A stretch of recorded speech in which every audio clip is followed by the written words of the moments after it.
Welcome to the Pub Sports Radio Ian Cameron Sports Report for Thursday, October 29th. Yes, we had no sports action in terms of the major North American sports. We did have MLS soccer, but I don't follow that much at all.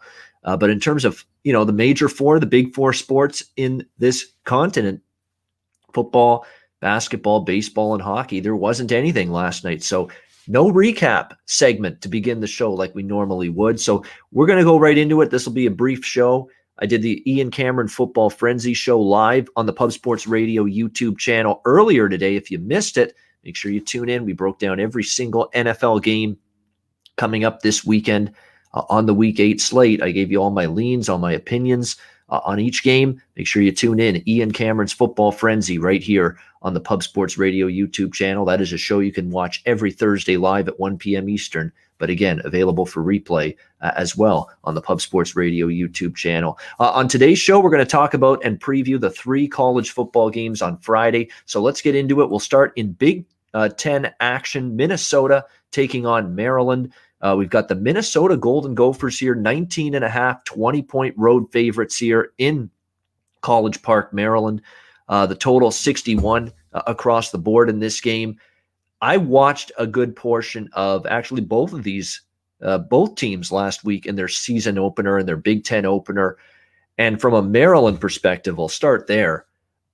There wasn't a semblance of their game last week that looked good on either side of the football. It was a collective, brutal performance in all phases for the Maryland Terrapins last week, losing 43-3. 40-point loss at the hands of the Northwestern Wildcats. They looked terrible. They looked ill-prepared. They took penalties. They turned the football over. On both sides of the football, they couldn't make plays. I'll tell you what, the starting quarterback for Maryland, Mike Locksley, the head coach, and he's not a head coach I have a whole deal of respect for. I don't think was a great hire by any stretch for Maryland after DJ Durkin, after that mess happened. I thought they could have done a better job than Mike Locksley. And I think this program is declining under his watch. He didn't announce his starting quarterback prior to that Northwestern game. Sometimes that's because he just wants to keep the other team off balance and not let them have an idea of what exactly and who exactly to game plan for. But sometimes when a coach doesn't divulge his starting quarterback information and who's going to be under center, it's because he doesn't trust his starting quarterback or his quarterbacks, and he doesn't really have a great deal of confidence in any of them. Well, Talia Tagovailoa, the younger brother of Tua Tagovailoa, got the start for Maryland last week. And if he wants to be anything like his older brother, he's got a hell of a lot of work to do and a hell of a long journey to get there, to get anywhere as close to as good as his older brother. He was atrocious. I don't even know if I can say that strongly enough. He was terrible in the game. The offense was brutal. He had 3 interceptions last week against Northwestern's defense, 14 of 25, just 94 yards through the air. And on the other side of the football, Peyton Ramsey, the Indiana transfer, who is now this year's starting quarterback at Northwestern, he pretty much did whatever he wanted, shredding and slicing and dicing Maryland's defense. They didn't get any pressure on Ramsey from their defensive front seven. They didn't stop the run at all. It was both sides of the ball were beyond disastrous for Maryland last week in that game. And even though it's one game and you're always a little bit reluctant and hesitant in the back of your mind to say, you know what, a team, could they really be this bad this season? Maybe you leave the door open for a chance maybe to show that Maryland can improve going into this game. I don't know if that's going to be the case, especially when you consider that on the other side, this is a very good Minnesota team, and I stand by the fact that I think they're good, even after a tough game last week against Michigan. There were a lot of weird things that happened as well, some turnovers for Minnesota, special teams miscues as well, and they were also unexpectedly without a bunch of players last week. Multiple offensive line starters didn't play. Multiple special teams players weren't on the field in that game. A couple on defense. That was a shorthanded Minnesota team. And I think that played a part in how poorly they played last week in the game against Michigan. Take nothing away from Michigan. They might be, maybe a little bit better than people thought coming into this season. But Minnesota is expected to get one, if not two, starting offensive linemen back who didn't play last week for them against Michigan. Same with the defense. They are holding out hope that they'll be able to get a couple of their defensive linemen, one in the secondary as well, back for this game here against Maryland. And I don't know if Maryland's going to be able to stop Minnesota's offense and Tanner Morgan, who is a very good quarterback. Yeah, he was a little spotty at times last week, but there were also instances where he really moved the ball and looked like the quarterback he was for a lot of last season when Minnesota had a resurgent season in the Big Ten. The play of Tanner Morgan at quarterback was a big part of that. I don't know if Maryland's able to slow this team down. And there are a couple of teams in this conference. Michigan State is one, and this Maryland team is another. I'm betting against them every week until I'm proven otherwise or until I lose a bet. I came into this season thinking that with Michigan State. I'm coming into this season thinking that way with Maryland. I'm going to go against them here, and I don't mind laying 19.5, 20. I think this has the potential to once again have a game get completely away from this Maryland team. 19.5 is the current number in this game. I'm going to lay it, the big road chalk. I don't do it often, laying big points on the road like this, but I think Maryland really could be that bad. I think Minnesota might take out some frustrations for the loss to Michigan last week and bury this Maryland team. Of course, again, home fields are dissipated in terms of the edge with the lack of fan support and crowd support. So to me, I'm going to go ahead and lay these points with Minnesota here, minus 19.5. East Carolina, Tulsa in the AAC. Tulsa 17-point favorite, 60.5 the total. Tulsa's really good, and they're 3-0 against the spread. This season they played UCF, beat them. They played Oklahoma State, took them down to the wire, and then of course they pulverized South Florida last week. This is a good Tulsa team, and especially a good Tulsa defense. Tulsa's not been known for having real good defensive football teams in years past. This year's group might be one of them. They've played really well on that side of the ball, the Tulsa Golden Hurricane. They've actually only played 3 games because of all the postponements they've had to deal with, but very impressive last week, 42-13 against South Florida. I was on Tulsa last week, and I'm not stepping in front of this team. They're 3-0 against the spread. They're playing really good on the defensive side of the football. The offense hasn't fully put it together yet, but the Baylor transfer, Zach Smith, who's been the quarterback now here for a couple seasons, I think this team will improve on the offensive side as things progress. But definitely their defense, this is one of the better Tulsa defenses I've seen in years. East Carolina has been a disappointment to me this year. They're 1-3 straight up on the season, 2-2 against the spread. They're coming off a 27-23 loss against Navy. They did not have Holton Ahlers, the quarterback, for that game. He was out due to injury. There's a decent chance from the last time I looked that he is going to be back here for this game. It looks like he is on pace to return as the starting quarterback here for East Carolina. That should help a little, but I caution you, even before Holton Ahlers' injury, he wasn't necessarily playing that well for East Carolina. There was a lot of thought he could be a pretty good quarterback. Last year, the East Carolina offense wasn't really the problem. It was their defense, and Holton Ahlers was pretty good. I think he's taken a step back this year. He didn't necessarily play great in the opener against UCF. He struggled for well into the third quarter against Georgia State, and then they fell way behind, and then I think East Carolina started to get it going only then when Georgia State let their foot off the gas, and UCF and Georgia State aren't great defensively. So to see Holton Ahlers struggle a bit in those games, it has me worried a little bit. How is he going to play here against probably the best defense he's played this season? You look at East Carolina's opponents, Central Florida, Georgia State, South Florida, Navy. There's not a good defense in that group, not a one. None of those 4 teams are very good defensively. Tulsa is. So I've definitely got my concerns about East Carolina having success on the offensive side here. I lean to Tulsa. I'm not stepping in front of this team right now. They've covered every point spread this year, 3-0 ATS, but the number is getting up there, in terms of betting on this Tulsa team. They were laying 10.5 on the road against South Florida last week, and now here they are against East Carolina laying 17 points. That's a pretty big number. That being said, if I had to bet it, it would still be laying it with the home favorite, but I just thought the number was priced right, not a lot of value. So lean Tulsa, but not going to end up pulling the trigger. Next up, Hawaii and Wyoming.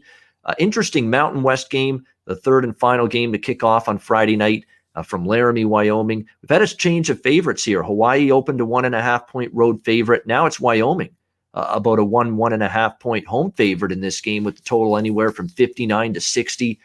Fascinating game. I'm a believer in Hawaii. Hawaii was a team I cashed a bunch of winners with last year, with Nick Rolovich and with Cole McDonald and Chevin Cordero. Of course, Cordero's the only guy of that three that I just mentioned that's still there at Hawaii. Nick Rolovich is gone. He's head coaching Washington State now. Cole McDonald now has graduated. So it's Chevin Cordero back now. He's fully entrenched as the starting quarterback, and new head coach Todd Graham with the Hawaii Rainbow Warriors. You'll remember him. He was head coach of Arizona State. And then before that, he was head coach of Tulsa. And in fact, he's brought one of his former quarterbacks that played for him at Tulsa when he was the head coach there, bringing him in as his offensive coordinator. That would be G.J. Kinney, former Tulsa quarterback who played there under Todd Graham. He's the new offensive coordinator here for Hawaii. I liked what I saw out of Hawaii. Now, part of that was they were playing a Fresno State team that I think is going to be pretty poor this year in the Mountain West. A new head coach, a very young head coach in Caleb DeBoer at Fresno, a brand new starting quarterback who didn't look good last week, a rebuilt defense that got shredded through the air and on the ground with a lot of new faces. Hawaii took advantage of that. Give them credit, 34-19. They beat Fresno.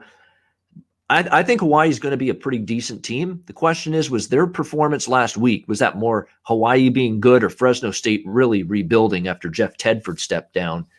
That remains to be seen. But I think there's things to like with Hawaii. I like that they ran the football a lot more last week in their season opener and their first game under Todd Graham. That's the one criticism that I think a lot of people had about Nick Rolovich when he coached this Hawaii team. They didn't necessarily run the football enough. Well, they did last week, and they had success doing it.